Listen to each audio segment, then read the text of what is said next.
Hello and welcome to Sam Not So Wise. My name is Sam. November is here. The year is absolutely speeding along. You know, I hear they say as you get older, time moves faster. That seems to be the case for me and is only going to get faster once my child is born, because I hear that means that time just doesn't basically exist anymore, and that's coming very soon. But anyway, we need to talk about what I read in October. It was quite a bitty month in a way. It didn't feel as smooth as normal, and that's probably just because of life. You know, uni work is getting very tough and involved at the moment, and my wife is just getting more and more pregnant. Although I guess you can't get more pregnant, really. She's getting more heavily pregnant. But I read some great things, so I'll give you a quick summary of them. And as usual, I'll tell you what I plan on reading in the next month, which is November.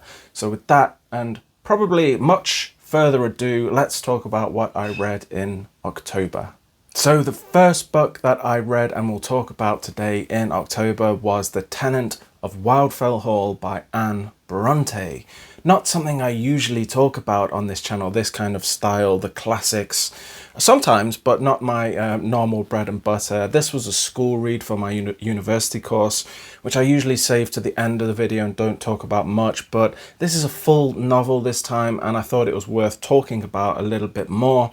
It is a romance, which may not surprise you considering, you know, the Bronte sisters, or rather this is a double romance book in a way. We have a framed narrative where the frame and the internal story are kind of equal length and importance and are directly related. It is told in epistolary format, first through letters and then through diary entries. The frame concerns a new person in town in this early 18th century England, a widow who keeps herself to herself and has kind of strange ways and opinions when people do manage to speak to her in their normal lives. Of course, our narrator falls in love with this strange person, and she falls in love with him also, it seems. But she has a dark secret in her past, which means that she can't, you know, go through with her feelings and get into a relationship with our narrator. From here, we therefore get her backstory through her diary entries and find out about her troubled previous relationships and why maybe she can't be with the narrator of this story. This is a classic Victorian novel with high-to-do folk swanning around and just spreading gossip with nothing better to do than just poke their noses in other people's business. You probably know the likes of these stories. It was quite controversial at the time of its publication though. Even her sister Emily Bronte, who had more clout than her, managed to pull it out of publication for a while because she thought it was just a little bit too controversial. Now, the themes in here that were considered controversial were its unflinching exploration of addiction, as well as kind of marital abuse, relationship abuse, both physical and mental, and it was considered to be too shocking to in the way it flagrantly spoke about such private and base issues. This was not done at the time. Other themes explored within this book, which are typical of the Bronte sisters, for example, are gender roles, but especially within marriage in this book and motherhood, female artists, and there's also another theme of redemption, which you'll have to find out for yourself. The characters in this book, there are a lot of great distinct characters. I really liked the characterization within here.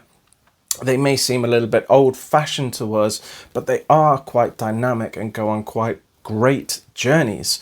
Also, this book contains one of the most hateable characters I've ever read, which is quite surprising, quite amazing. And I kind of love hateable characters, so if you like hateable characters, then this might be worth considering a read. The prose is kind of typical of this time, maybe might seem a little bit old-fashioned to modern sensibilities, but I found it quite accessible and it won't be too difficult for most people to read, I would have thought.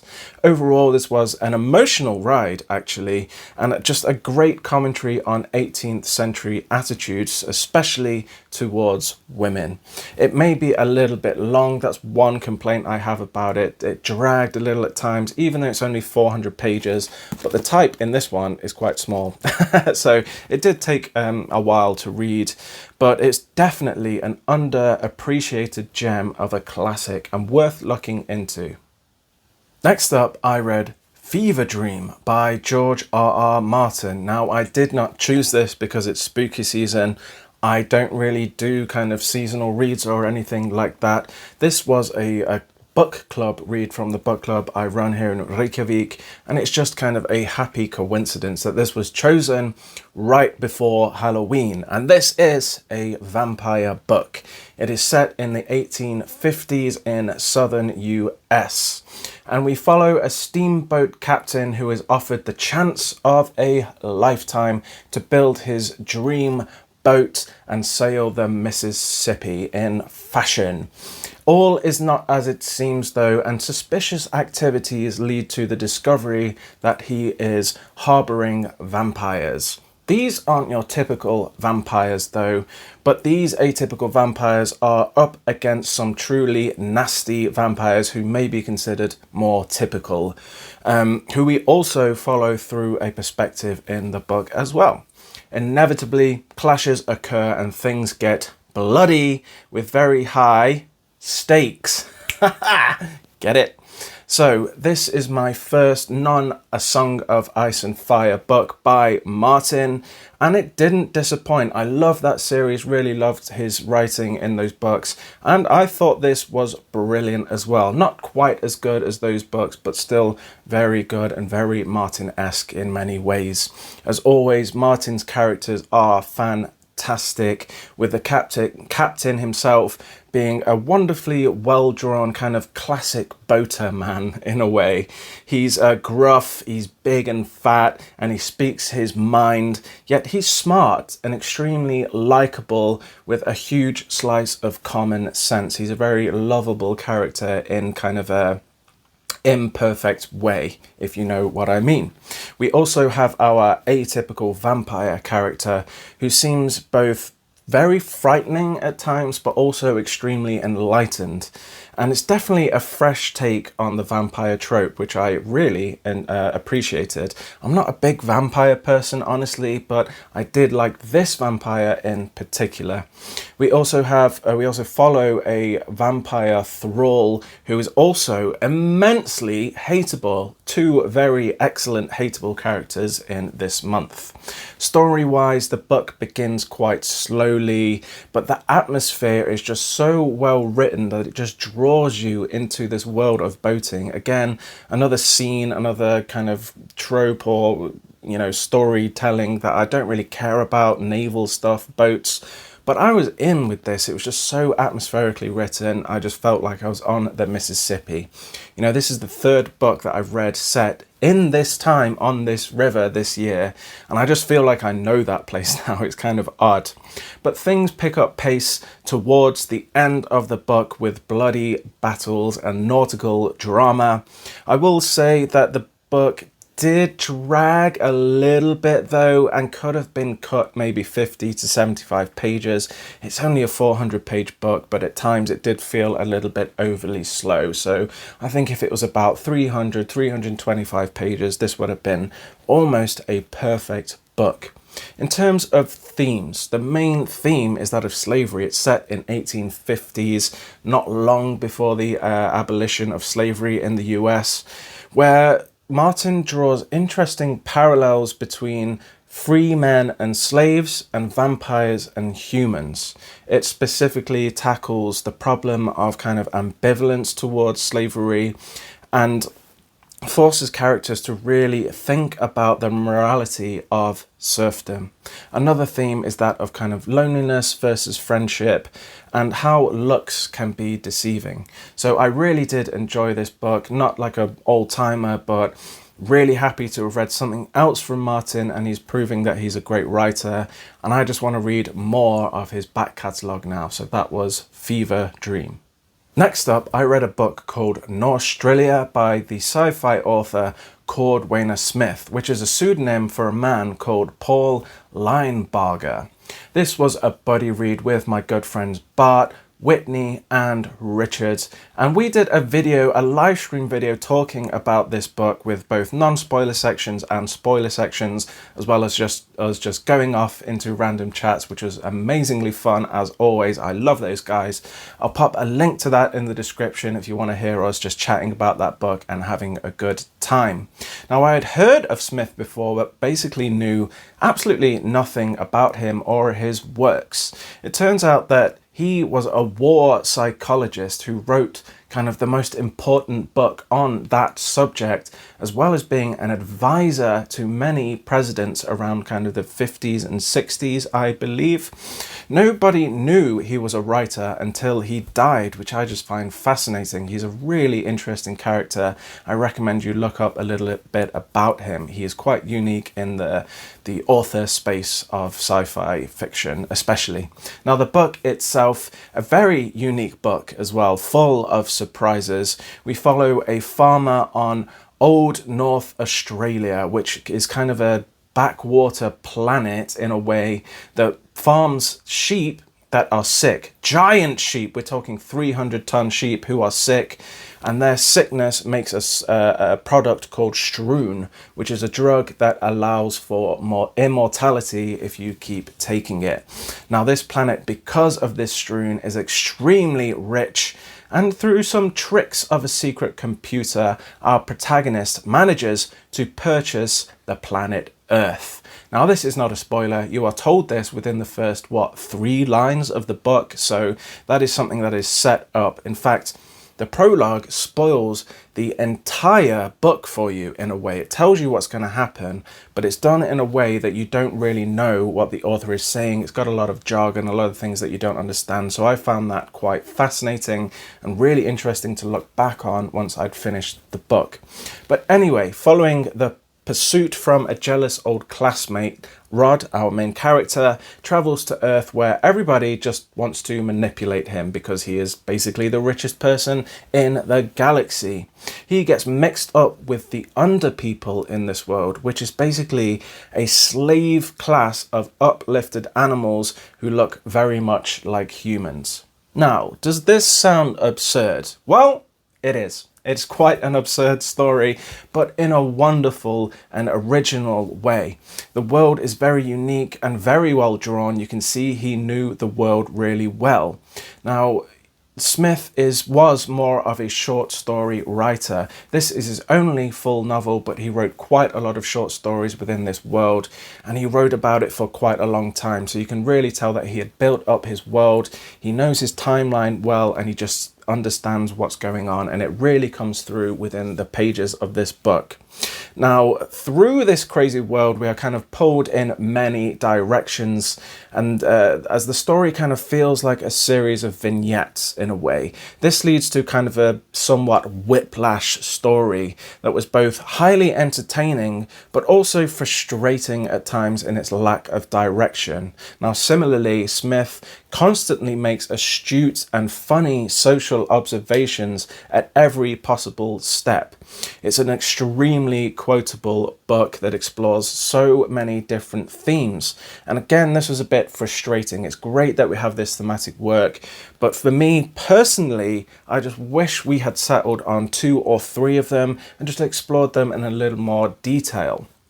The main theme of the book was that of slavery and segregation through those underpeople that I mentioned. Finally, I want to mention the prose in this book. The prose was excellent. I really enjoyed his writing style, a really distinct voice with some lyrical genius at times, and also it includes quite a lot of poems that were interesting, and it added some flavor to the book and the world.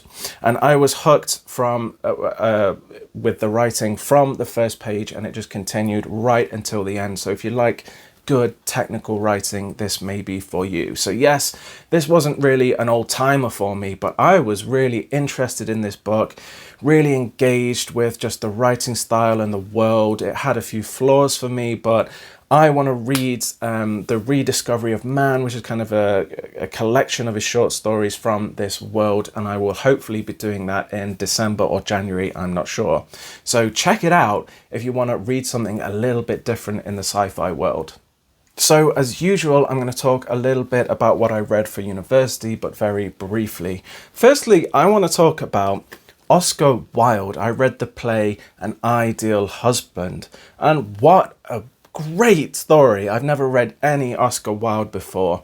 This was just a great mix of endless social commentary and absolutely wonderful wit. I was tittering along all through the 100 pages of this story, and it is just a great look into the changing landscapes of late Victorian era by an incredibly smart man, it seems, with an astute observation and just great political and family drama. I was really interested in the story itself as well, so I really enjoyed An Ideal Husband by Oscar Wilde. I also read some short stories and poems by authors such as Elizabeth Gaskell, the Brownings, the two of them, the Rossettis, the two of them, Yeats, and James Joyce. So that was everything I read for school.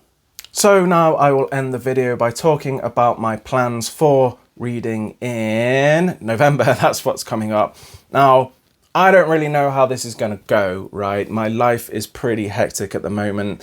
The school term is coming to an end, so I've got quite a few exams and some big assignments to hand in. Plus, my baby is now due within less than a month, so God knows what's going to happen over the next month. It could go any which way possible, so these are extremely loose plans, but one book I'm definitely going to finish is Memories of Ice by Stephen Erickson, book 3 in the Malazan Book of the Fallen. I'm about 2/3 of the way through, I think literally 66%. I wanted to finish it this month, but it is massive. It's over 1,000 pages or something. And it has been a crazy month, so unfortunately I'm still going slowly with that one. I am really enjoying it so far, as I have the other 2 books in the series. And it's nice to be back with the Gardens of the Moon crew. I really like those characters, and they're kind of expanding on that in many, many ways. And it just feels like the epicness is growing and growing. The Malazalanch that is inevitably going to happen at the end of this book will decide its standing so far within the 3 books that I will have read by the time I get to the end of it. Now, the next book I really want to read after that is Childhood's End by Arthur C. Clarke. I'm going to say something very embarrassing right now, but I've never read Arthur C. Clarke before, so this is going to be my first one of his, and I'm very excited. I love the premise of this book. It is a sci-fi masterworks book. If you don't know about that, it's a big challenge I'm doing. You can find the video somewhere on my channel. So I want to get 1 or 2 more done before the end of the month and do my next tier list for that, and that is one of those books, so very much looking forward to that. In that vein, another one that I'm going to read is The Wind's 12 Quarters by Ursula K. Le Guin. This is a collection of short stories. I've already read 1/3 of this book slowly over the past few months, but I want to finish it now, and I'm feeling like with this busy life, short stories will really help with that, and it's another sci-fi masterworks book, so I can get that ticked off the list and get that tier list video done. With the rest of the month, we're just going to have to see. I'm not really sure. I really want to read I Who Have Never Known Men. This has been going around BookTube quite recently with a lot of great things being said. It sounds like my kind of book, and it is less than 200 pages, which again might suit this crazy month for me. Now, if I have time, I want to read more. This is a collection, more Oscar Wilde. This is a collection of his plays, or at least some of them. There are 3 more plays in this book. They're all quite short. I think 100 pages is the longest, so I want to sneak some of these in between other reads, because I really enjoyed this writing style, and I just want to finish this and see what else he wrote. So there we go. I also have some books that I have to read for school. Thankfully, they're quite short. I mean, there will be some short stories and a couple of poems coming up as well before I have my exam for the literary course. but I have to read Animal Farm, George Orwell, one of my favorite authors of all time. I have read this book, but it must have been at least 15 years ago, so I will be rereading it. Thankfully, it's very short. And also, another novella that I'll be reading is Charles Dickens' The Chimes. I'd never heard about this, but apparently he has like 3 novellas set around Christmas, and the teachers decided to make this our last read before we end the term, so it's kind of Christmassy. So I'm looking forward to getting into that. Haven't read any Charles Dickens since school, so I basically consider it as me having not read any. So looking forward to getting into my first Charles Dickens with The Chimes. And that is all of the plans so far. We will just have to see. So that is it for the end of this video. If you've made it this far, I thank you so much. As always, I really appreciate it. Life is crazy, but we go on, and we're just gonna have to see how it goes. This might be my last video, who knows? I may not read anything else for the rest of the year, but we'll just have to see and do our best. So let me know if you've read any of these books that I've read or I'm going to read. Let me know what you've read and loved or not loved. Just have a conversation with me. I love talking to you good people in the comments. So that is it. If you liked this video, please press like. If you're new to the channel, please think about subscribing and joining my journey here. So I will see you hopefully in another video soon. Goodbye.